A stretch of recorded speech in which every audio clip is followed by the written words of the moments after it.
Welcome back to my two videos. तो इस video में दोस्तों डिस्कस करने वाले हैं यहाँ पर मल्टीपल कंपनीज को और उनसे रिलेटेड काफी सारी इंपॉर्टेंट अपडेट्स हैं जो कि इस वीडियो में डिटेल में कवर करेंगे। तो चलिए दोस्तों वीडियो की शुरुआत करते हैं। सबसे पहले कंपनी को डिस्कस करते हैं। पहली कंपनी का नाम है बजाज फाइनेंस लिमिटेड।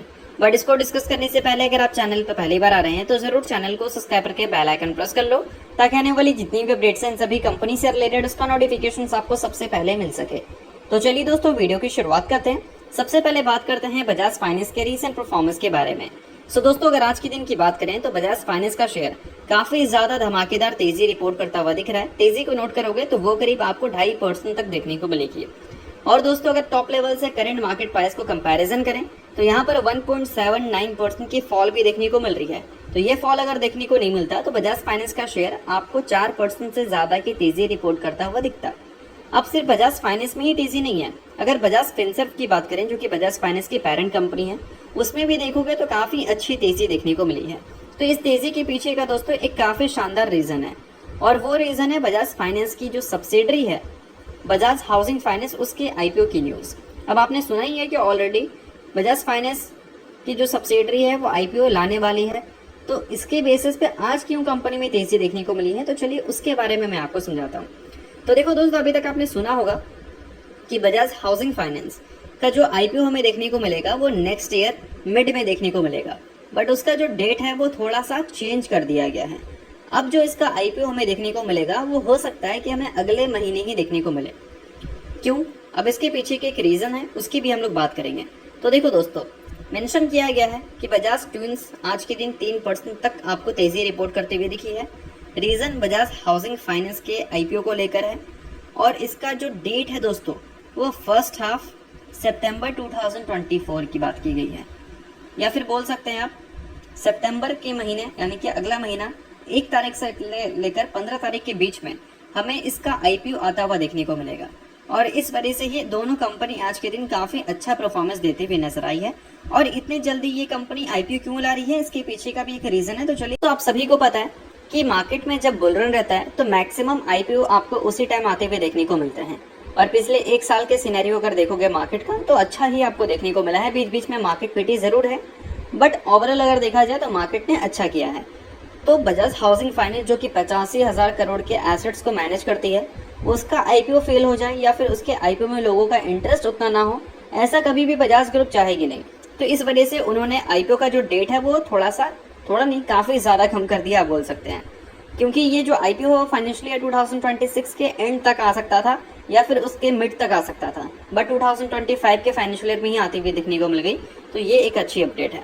अब इसमें बजाज फाइनेंस को क्या फायदा होगा तो मैं बता देना चाहूंगा कि बजाज हाउसिंग फाइनेंस का जो 100% स्टेक है वो बजाज फाइनेंस ही ओन करती है। बट वो अब क्या कर रही है कि 3,000 करोड़ का जो शेयर है वो ट्रिम कर रही है, आईपीओ के जरिए वो मार्केट में बेच रही है। तो इससे क्या है कि बजाज फाइनेंस को तो फायदा होगा, उनको बेटर वैल्यूएशन मिलेगी और अल्टीमेटली बजाज हाउसिंग फाइनेंस के सक्सेस आईपीओ की वजह से बजाज फाइनेंस तो पैसा छापेगी। और बजाज फाइनेंस अगर पैसा छापती है तो उसकी पेरेंट कंपनी तो खुश होगी जो बजाज फाइनेंस को ओन करती है, जिसका स्टेक 54% उसी के पास है, यानी कि बजाज फिनसर्व। तो डेफिनेटली ये दोनों के लिए काफी अच्छी बात है और इसी वजह से दोनों कंपनी आज के दिन काफी अच्छा परफॉर्मेंस भी हमें देती हुई नजर आई है। अब इसके अलावा दोस्तों एक और बात आपको पता होना चाहिए कि बजाज फाइनेंस न्यूज बेसिस पे तो तेजी दिखा दे रही है बट कंपनी में रिटर्न्स आपको कंसिस्टेंट बनते हुए देखने को नहीं मिल रहे हैं। भले अगर कंपनी के पिछले 1 साल के ग्रोथ की बात करें, चाहे सेल्स की बात करें या फिर प्रॉफिट की, वो डबल डिजिट में है बट स्टॉक आपको पिछले 1 साल में परफॉर्म ही करता हुआ देखने को नहीं मिला है। अब इसके पीछे का सबसे बड़ा रीजन दोस्तों कंसर्न है। पिछले कुछ टाइम में जितने भी एनबीएफसी स्टॉक है या फिर जितने भी बैंकिंग स्टॉक है उन्होंने अच्छा परफॉर्म नहीं किया। बट अगर ग्रोथ की बात करें तो बजाज फाइनेंस का सबसे बेटर रहा उन सभी के मुकाबले। अब यहाँ पर इसका परफॉर्मेंस तो अच्छा है उनके मुकाबले, बट फिर भी बजाज फाइनेंस अच्छा परफॉर्म क्यों नहीं कर पा रही है? क्योंकि जो इंटरेस्ट रेट बढ़ा हुआ है इस वजह से मार्केट के इन्वेस्टर ज्यादा वैल्यूएशन देना चाह नहीं रहे हैं बैंकिंग स्टॉक को और एनबीएफसी स्टॉक को। इस वजह से आपको रिटर्न्स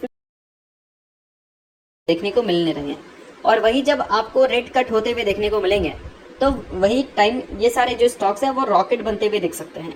अब देखो दोस्तों एक्सपेक्टेड है यहाँ पर कि यूएस नेक्स्ट मंथ आपको फेडरल रिजर्व मीटिंग में रेट कट सुनाता हुआ दिख सकता है और रेट कट अगर सुना दिया तो डेफिनेटली ये एक काफ़ी ज़्यादा कमाल की बात होगी यूएस मार्केट के लिए।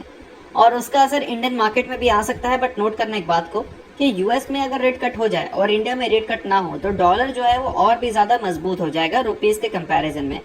और डॉलर जब मजबूत होता है तो एफआई को ये बात बिल्कुल भी पसंद नहीं होता, क्योंकि वो जो पैसा रिडीम करते हैं वो रुपीज़ में करते हैं, रुपीज़ को डॉलर में कन्वर्ट करते हैं। तो ज़्यादा अगर स्ट्रॉन्ग डॉलर रहेगा तो उनको अल्टीमेटली उससे लॉस होगा। तो उससे क्या है कि मार्केट में एफआई की सेलिंग आ सकती है। तो यूएस का फेडरल रिजर्व अगर रेट कट करे तो आरबीआई का क्या रिएक्शन होगा वो भी काफ़ी मैटर करेगा। बट अभी तक की अगर बात करें तो रिएक्शन जो है वो हमें मिक्स ही देखने को मिल रहा है। तो चलिए इस चीज़ को मैं थोड़ा सा समझाता हूँ। अब देखो दोस्तों, अभी क्या है हमारा इंटरेस्ट रेट 6.5%। रिसेंटली क्या हुआ था कि एमबीसी के जो मेंबर्स हैं उनका वोटिंग हुआ था, जिसमें दो या तीन मेंबर यहाँ पर 25 बेसिस पॉइंट से रेट को रिड्यूस करने को लेकर रेटिंग दिए थे, या फिर बोल सकते हैं वोट किए थे। और बाकी के जो 4 मेंबर हैं उन्होंने रेट को एज इट इज़ अनचेंज रखने को लेकर वोट किया था। तो अभी भी देखा जाए तो सिचुएशन जो है वो थोड़ा सा डगमगा ही रहा है हमारा एमपीसी मीटिंग को लेकर।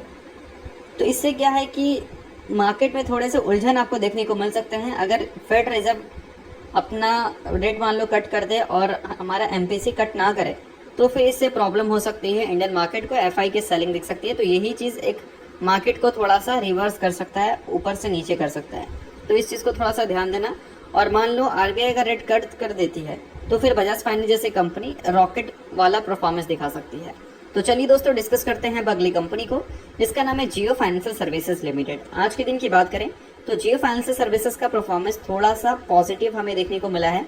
बट इस कंपनी से रिलेटेड रिसेंटली काफ़ी बड़ी हमें न्यूज़ सुनने को मिली है। न्यूज़ दोस्तों ये है कि जियो फाइनेंशियल सर्विसेज ने अपनी सब्सिडरी में स्टेक्स को बढ़ाया है। 68 करोड़ रुपए उन्होंने इन्वेस्ट किया है और जियो पेमेंट बैंक का 82.17% स्टेक अब जियो फाइनेंशियल सर्विसेज ओन करती है। पहले ये जो नंबर था वो 78.95% था। 68 करोड़ रुपए इन्वेस्ट कर वो 82.17% स्टेक कर दिए हैं अपनी सब्सिडरी में, जो कि एक बहुत अच्छी बात हम बोलेंगे।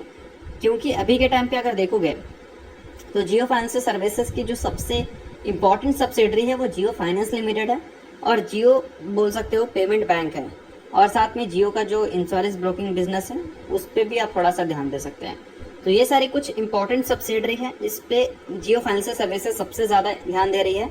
और इसमें अब अगर इसका स्टेक इंक्रीज हुआ है तो ये एक पॉजिटिव साइन है कि जियो फाइनेंशियल सर्विसेज की जो सब्सिडरी है वो मार्केट में काफ़ी अच्छा ग्रोथ दिखा सकती है। और इससे क्या है कि ओवरऑल इनके जो कंसोलिडेटेड नंबर्स हैं उसमें भी हमें थोड़े से सुधार देखने को मिल जाएंगे।